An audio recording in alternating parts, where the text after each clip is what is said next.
In today's video lesson, we are going to discuss about what deficiency diseases are and what deficiency diseases is caused by the deficiency of carbohydrate and which deficiency disease is caused due to deficiency of protein.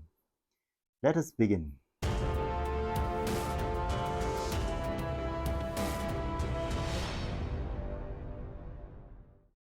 First of all, we will define what deficiency disease is. Look, our body is made up of different kind of cells, different kind of tissue and different kind of organs. यानी कि हमारी body different cells से, tissue से और organs से बनी हुई है। ये डिफरेंट ऑर्गन कुछ स्पेसिफिक काम करते हैं। They carry out specific function, specific functions. जो भी बॉडी ऑर्गन है, चाहे हमारी आईज है, हमारे मसल्स है, हमारी बोन है, ये स्पेसिफिक काम करते हैं हमारे शरीर में। अब इस स्पेसिफिक काम को करने के लिए, to carry out this specific function, they require specific nutrients. इनको क्या चाहिए? Specific nutrients. They require specific nutrients. अगर इस स्पेसिफिक न्यूट्रिएंट की सप्लाई उस पर्टिकुलर ऑर्गन को नहीं होगी तो डिफिशियंसी डिजीज हो जाएगी। जैसे सपोज करो हमारी हड्डियों को चाहिए विटामिन डी या कैल्शियम या फास्फोरस।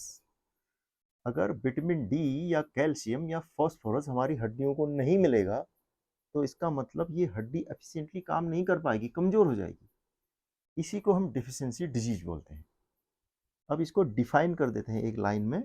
इसको डिफाइन कैसे करेंगे, इसको पहले मिटा लेते हैं। देखिए deficiency disease, look in the slide.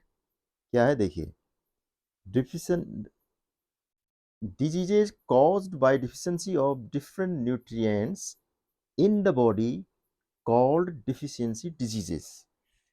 हमारी बॉडी में अगर किसी पर्टिकुलर न्यूट्रिएंट की कमी हो गई, न्यूट्रिएंट क्या है हम सब जानते हैं, carbohydrate, protein, vitamins, minerals, fat.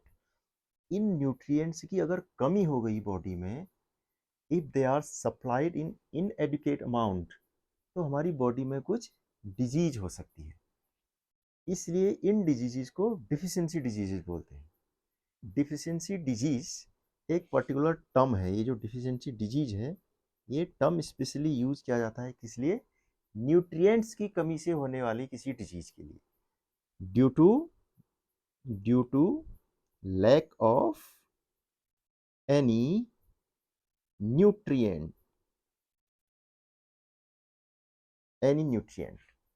किसी न्यूट्रिएंट की कमी हो गई तो उससे होने वाली बीमारी को हम क्या बोलते हैं? Deficiency disease. You can see the definition को आप देख सकते हैं यहाँ पर। ये जो ग्रीन कलर से लिखा हुआ है, ये इसकी डेफिनेशन है। ठीक है, these deficiency diseases are not communicable. क्या है ये? Are not communicable. अब नॉट कम्युनिकेबल, तो कम्युनिकेबल डिजीज क्या होती है? कम्युनिकेबल डिजीज वो होती हैं जो एक पर्सन से दूसरे पर्सन में फैल जाती हैं। क्या होती है?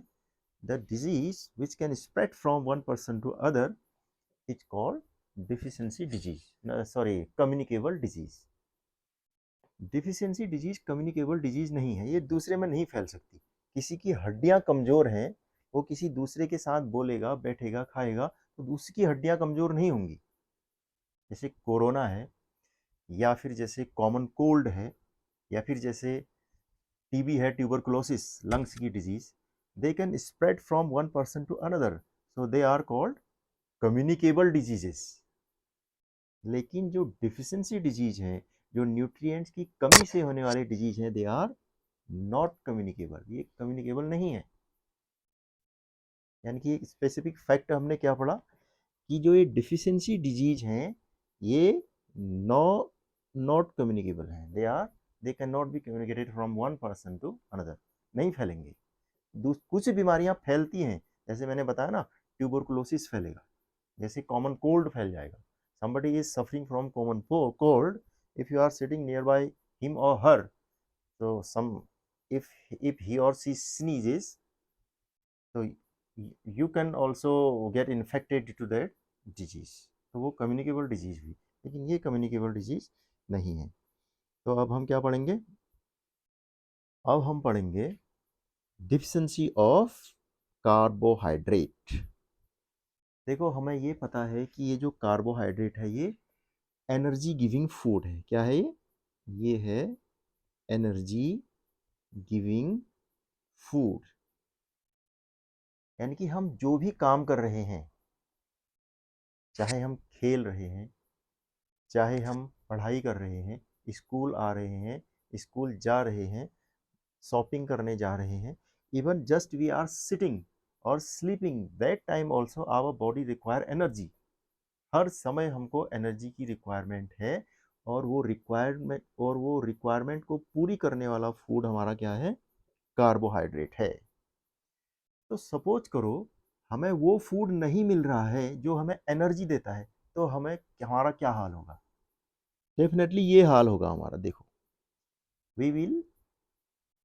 Our stamina will go down. हमारा स्टेमिना नहीं रहेगा।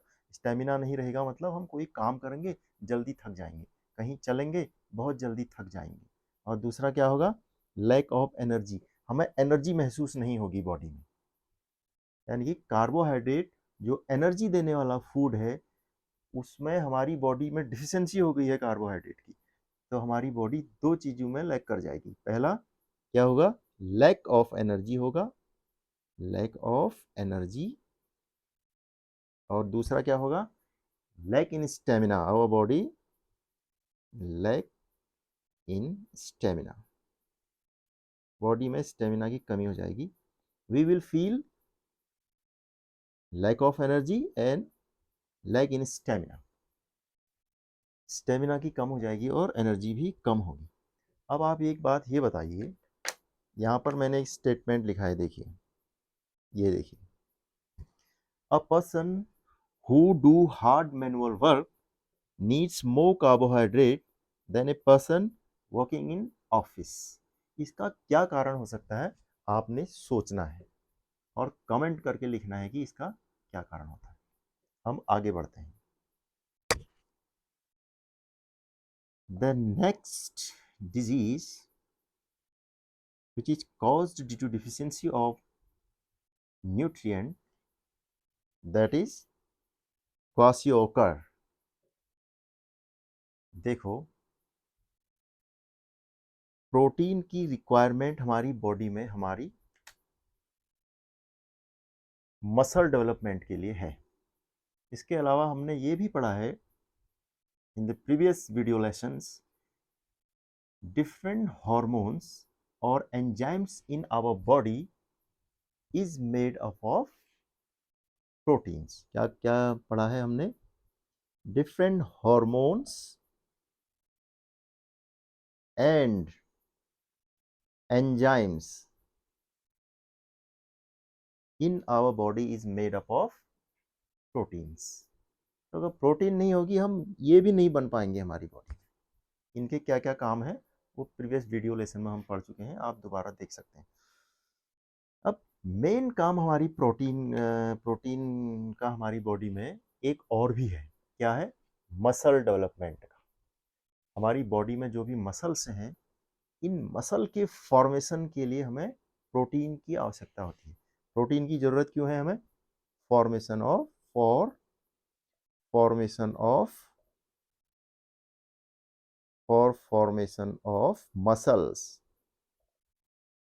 मसल्स। जो हमारी मसल बनेंगी, इनके बनने के लिए जिस न्यूट्रिएंट की आवश्यकता है, उस न्यूट्रिएंट को बोलते हैं प्रोटीन। प्रोटीन नहीं होगा, मसल नहीं बनेंगी। अगर मसल नहीं बनेंगी तो देखो, मसल की ज़रूरत क्यों है? हमारी बॉडी में जो भी मूवमेंट हो रहे हैं ना, हम ऐसे गर्दन हिला रहे हैं, ये मसल्स के कारण हिला पा रहे हैं। हम ऐसे हाथ हिला रहे हैं, मसल के कारण है। हम पाँव हिलाते हैं, चलते हैं, जो भी मूवमेंट हमारी बॉडी में है, उसके लिए रिस्पॉन्सिबल होते हैं muscles for body movement, body movement, muscle की जरूरत है। बॉडी मूवमेंट के लिए मसल की जरूरत है, और मसल को किसकी जरूरत है? प्रोटीन की। तो प्रोटीन नहीं खाएंगे हमारी मसल कमजोर हो जाएगी, और it will result in a disease that is called kwashiorkor. क्या बोलते हैं? क्वेसियोकर, क्वेसियोकर। देखो, क्वेसियोकर के बारे में एक बात बताता हूँ। This word is African word, African word which means rejected one. क्या होता है क्वेसियोकर का क्या मतलब? रिजेक्टेड वन, जो रिजेक्ट है, मतलब किसी काम का नहीं रह गया, मतलब जो जिसकी बॉडी में प्रोटीन की कमी है, मसल डेवलपमेंट नहीं होगा। मसल डेवलपमेंट नहीं होगा तो मूवमेंट नहीं हो पाएंगे सही तरीके से, तो एक प्रकार से वो डिफरेंट जो काम होते हैं उनको नहीं कर पाएगा, इसलिए उसको रिजेक्टेड वन कह देंगे। और अफ्रीकन वर्ड है ये, इसका क्वासियोकर, इसका मतलब क्या है? Rejected one. अब मैं थोड़ा इसको मिटा देता हूँ, ये बहुत खिचड़ी जैसी पक गई यहाँ पर। चलिए, अब देखिए, बॉडी में प्रोटीन की कमी होगी तो कौन सी डिजीज होगी? ये क्वेसियोकर। लेकिन अगर बॉडी में एक साथ प्रोटीन की भी कमी है और कार्बोहाइड्रेट की भी कमी है, उस कंडीशन में it will result in protein energy malfunctioning. Protein energy mail functioning,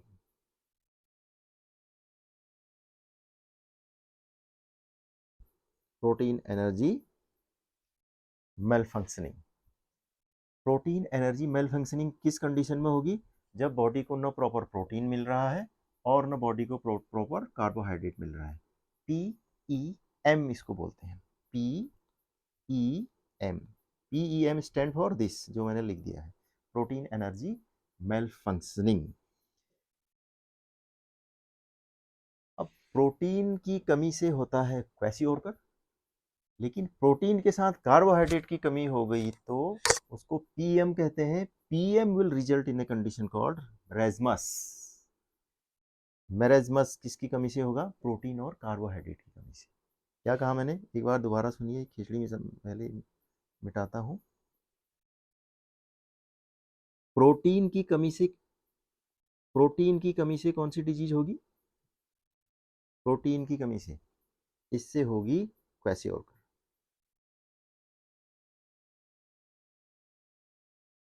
और प्रोटीन के साथ अगर कार्बोहाइड्रेट की भी कमी हो गई तो इसको क्या बोलते हैं हम? PEM, protein energy malfunctioning. तो इस PEMs का क्या रिजल्ट होगा? ये होगा इसका रिजल्ट, देखो, मेरेस्मस। तो प्रोटीन की कमी से होता है क्वेसियोकर, प्रोटीन के साथ कार्बोहाइड्रेट की कमी होगी तो हमें हो जाता है मेरेस्मस। और मेरेस्मस जो है वो 5 साल के कम उम्र के बच्चों में किस में होता है ज़्यादा है? Below 5 years of age, 5 years of age में ज़्यादा होगा। बिलो 5 ईयर ऑफ एज में मेरेस्मस ज़्यादा होगा। चलिए, आज के लिए इतना ही। Thank you for watching.